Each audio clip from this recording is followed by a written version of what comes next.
She wasn't a soldier. She wasn't even tall enough to reach the pedals. But when a 12-year-old girl powered up a decommissioned battle tank right in front of Pentagon observers, the base went into full lockdown. And the most shocking part, she did it better than the engineers.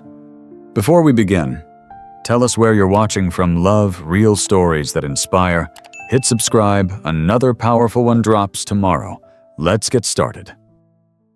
On a sun-drenched July afternoon, the Ironwood military base in Nevada was buzzing with life. Families wandered through open hangars, marveling at helicopters, artillery, and armored beasts of war. It was the annual Citizens and Soldiers Day, a rare chance for civilians to experience the might of the military up close. Among the crowd shuffled a quiet 12-year-old girl named Charlotte Hale, dressed in an oversized hoodie and worn sneakers. She didn't hold a phone like the other kids. She didn't pose for pictures or chase after freebies. Instead, she moved with quiet purpose. Eyes locked on the hulking M1 Abrams tank stationed near the edge of the lot. Beside her was her mother, Evelyn, a night shift trauma nurse with a tired smile and calloused hands. They didn't talk much, but there was an unspoken bond, a silent rhythm to their togetherness. Watching from a distance was General Henry Stratton, a 65-year-old veteran of 3 overseas campaigns, stern and skeptical of modern youth. He thought he'd seen it all, but he hadn't yet met Charlotte. In a place where steel spoke louder than words, no one expected that a child's silence could move metal and minds.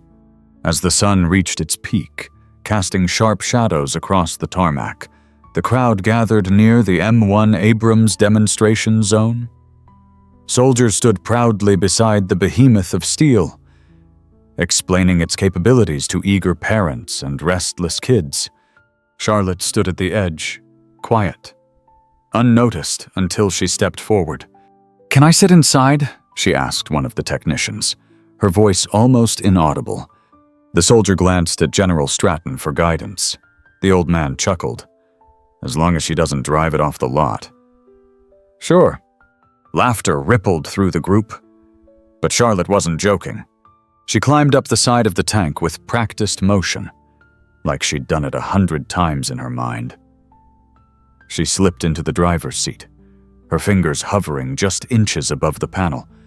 The tank had been set to maintenance mode, power running, but drive disabled, or so they thought. Charlotte scanned the switches, murmuring to herself, her eyes narrowing in intense focus. She reached under the console, adjusted a failsafe lock, and with the confidence of someone far beyond her years, she initiated a cold start sequence. The tank shuddered. At first, no one noticed. Then came the low rumble, deep and guttural. Heads turned. The massive vehicle vibrated slightly. One of the techs shouted, sprinting toward the emergency panel. A siren blipped once as a failsafe tripped, but the ignition had already caught. The M1 Abrams, once a sleeping beast, now rumbled alive under Charlotte's hands. Gasps echoed across the crowd. A nearby officer radioed for immediate shutdown, but General Stratton didn't move. His eyes locked onto the girl inside that tank, not with fear, but with something else. Wonder. Disbelief. It only lasted 10 seconds. A technician reached the emergency kill switch, powering down the system. The tank groaned into silence once again. Charlotte emerged slowly, her hoodie now damp with sweat. She didn't look scared. She looked calm, focused. The crowd stood in stunned silence. One young lieutenant broke it. "Who taught you how to do that?" Charlotte replied softly, "I read the maintenance PDF, and I practiced on a simulator at home." Her mother stepped forward, placing a hand gently on Charlotte's shoulder. She doesn't talk much, but she remembers everything. General Stratton walked up slowly, no smirk this time, just a long, quiet stare at the girl before him. "You just cold-started a 68-ton combat vehicle. Young lady, "That's not something you find in an instruction manual," he said. Charlotte replied, "You just have to understand how it thinks." The following morning, the base was buzzing. Rumors had spread like wildfire. The tank girl. They called her some in admiration, others with skepticism. Technicians triple-checked every vehicle. Protocols were reviewed, and brass from Washington had already scheduled an inquiry. Charlotte, meanwhile, remained quiet. She returned with her mother only because they were invited officially. General Stratton had called for a review of the incident, but privately, he wanted answers that no report could provide. Inside a briefing room filled with senior officers, engineers, and consultants, Charlotte sat at the far end of the table, fidgeting with a copper wire she'd plucked from a breadboard in her backpack. Beside her was Dr. Alice Brennan, a civilian defense engineer flown in overnight to assess how a child had pulled off what trained staff couldn't. Dr. Brennan, skeptical but curious, opened with a simple challenge. "Can you walk me through how you knew what to bypass?" Charlotte stood, not nervously, but with intention. She drew a crude schematic on the whiteboard, highlighting the bypass capacitor, the secondary ignition relay, and the manual override tucked beneath the control interface. It wasn't polished. It was genius. Silence filled the room. Then came a gruff scoff from across the table. General Ronald Pierce, visiting from the Pentagon, leaned forward. This doesn't prove she understood the system. Anyone could memorize a diagram. Before Charlotte could respond, Master Sergeant Jason Cole, a seasoned Abrams mechanic with 22 years under his belt, cut in with respect, "Sir. I couldn't have mapped that from memory." He turned to Charlotte. "You bypassed a non-public failsafe, something not even in the training manuals. How?" Charlotte hesitated, then whispered, "The simulator I built. I had to guess the missing parts." A beat passed. "You built the simulator?" Dr. Brennan asked. Charlotte nodded. "Out of what?" "An old GPU, a Raspberry Pi, and code from open-source GitHub repositories. I added thermal modeling to get the diesel delay curve right." The room fell silent again. For the first time, General Stratton spoke not to question, but to reflect. She didn't just activate a tank She uncovered the blind spot in all our assumptions about what knowledge looks like, where it comes from, and who's allowed to hold it. Across the room, General Pierce looked unconvinced. "We can't encourage civilians, especially children, to mess with military equipment." Charlotte finally looked up at him, her voice soft but firm. "I didn't mess with it. I respected it. That's why it listened to me." Later that afternoon, General Henry Stratton sat alone in his office, the blinds drawn just enough to let in Nevada's golden dusk. On his desk was a manila folder, Charlotte Hale's file. Inside, school records, medical evaluations, and a letter from a school counselor that read more like a surrender than a recommendation. "Brilliant, but socially unfit, lacks peer interaction, demonstrates obsessive focus with no emotional context." Stratton closed the folder slowly. He remembered a boy once himself who used to dismantle the family's transistor radio, not to break it, but to hear its heartbeat. Who once got a black eye for bringing a gyroscope to school instead of a football. Who had heard those same words too intense, too strange. Not a team player. He looked up at a faded photograph on the wall his unit in Kandahar. 1987.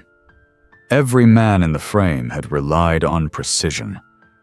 And yet here, in peacetime, was a girl who had mastered that same precision without any training.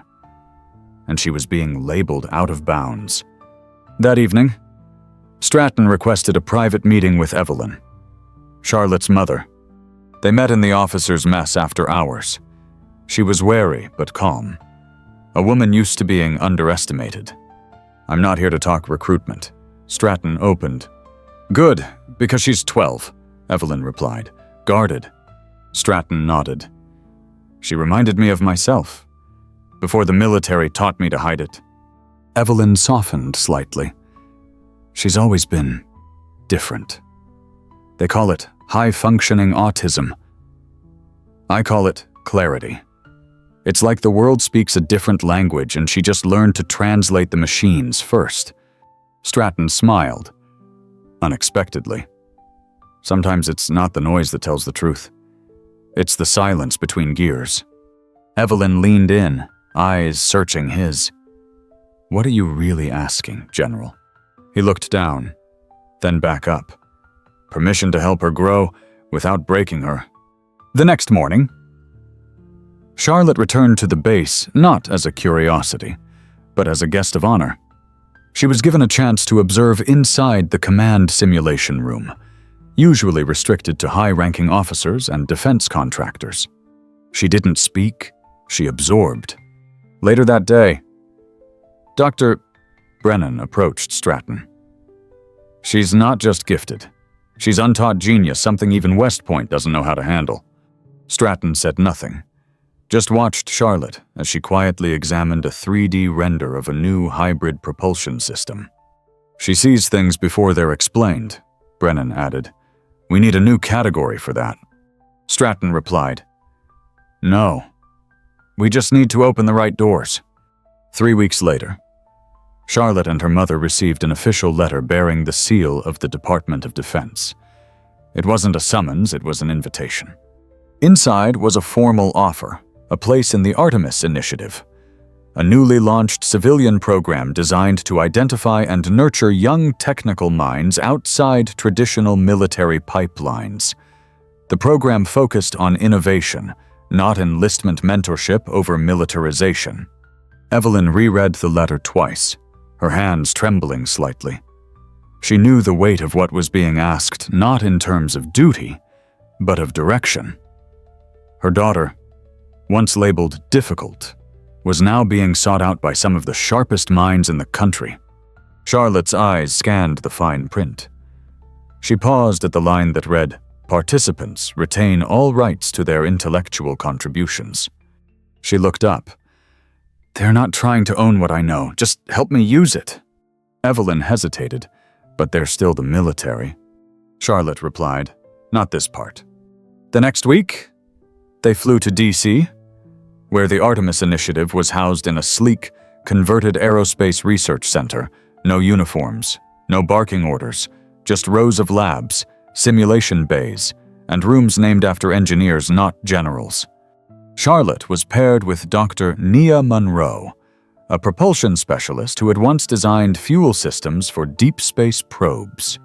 From day one, Monroe didn't treat her like a child. She treated her like a peer. In their first session, Charlotte pointed out a potential error in an equation involving pressure delay in a closed-cycle turbine. Dr. Monroe smiled. "You just saved us 3 weeks of test failures." For the first time in her life, Charlotte felt something shift, not in the machine, but in herself.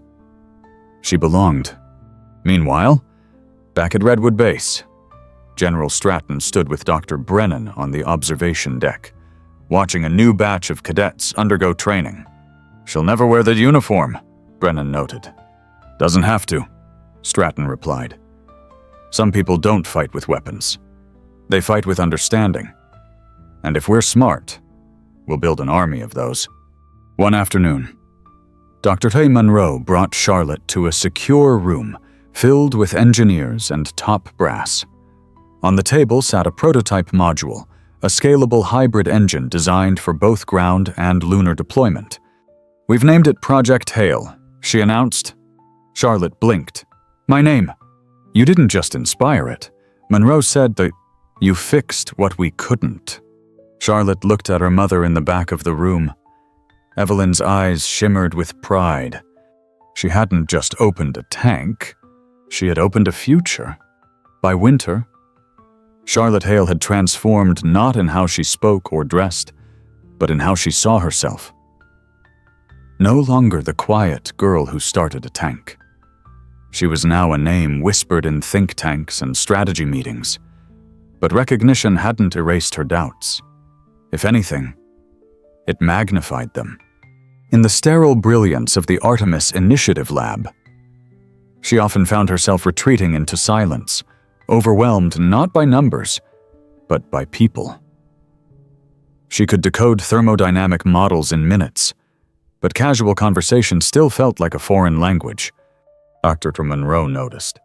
One evening, as they sat beside a 3D printer humming quietly, Monroe handed Charlotte a small metal gear.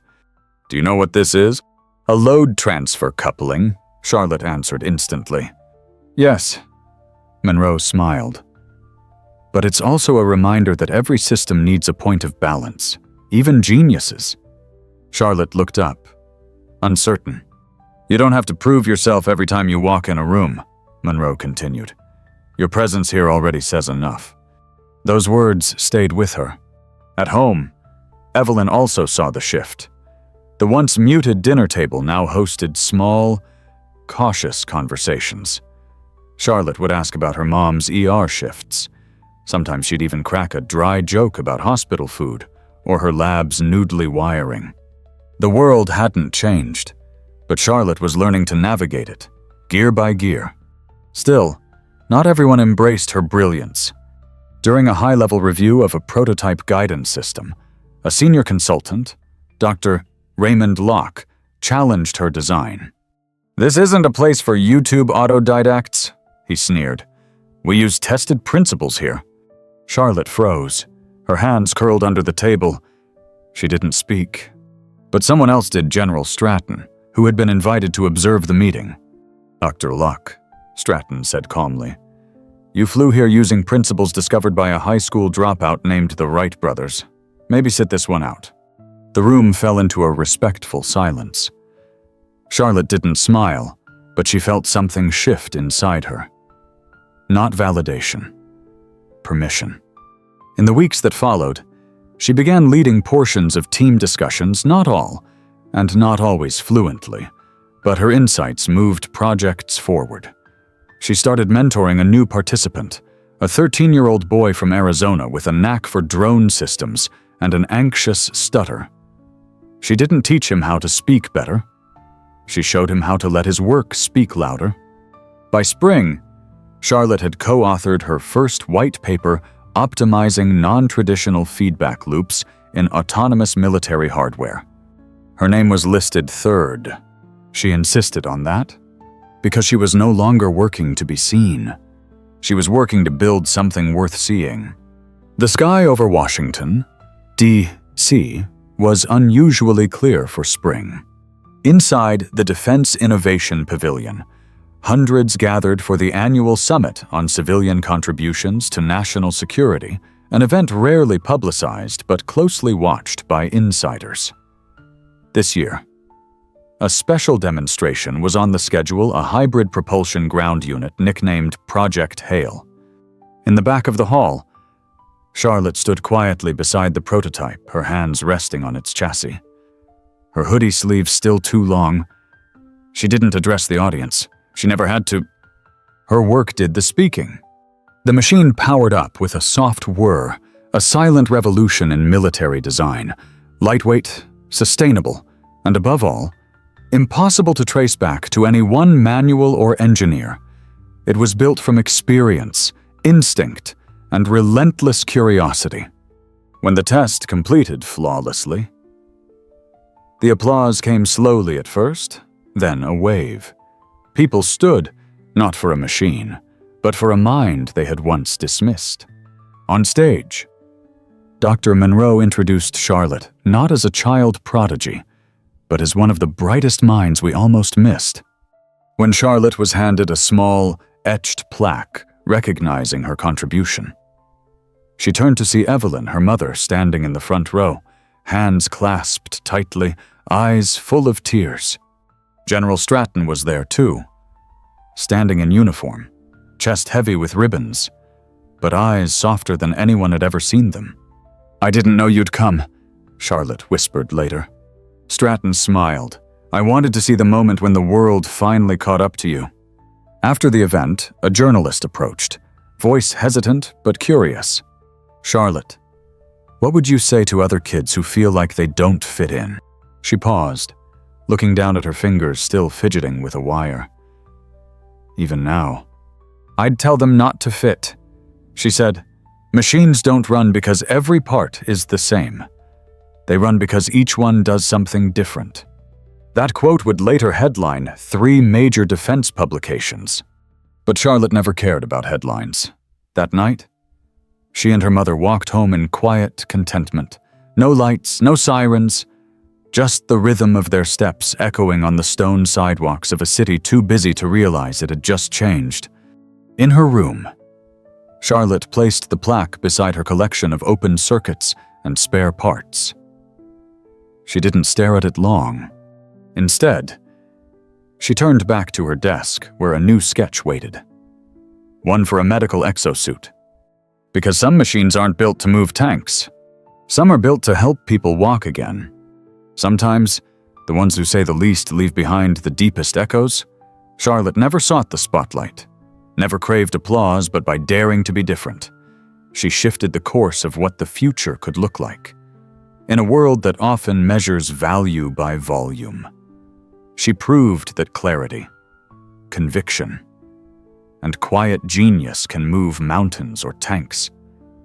And maybe, just maybe, the next great breakthrough won't come from a boardroom or battlefield, but from a child with a soldering iron, a second-hand laptop, and a mind the world once overlooked.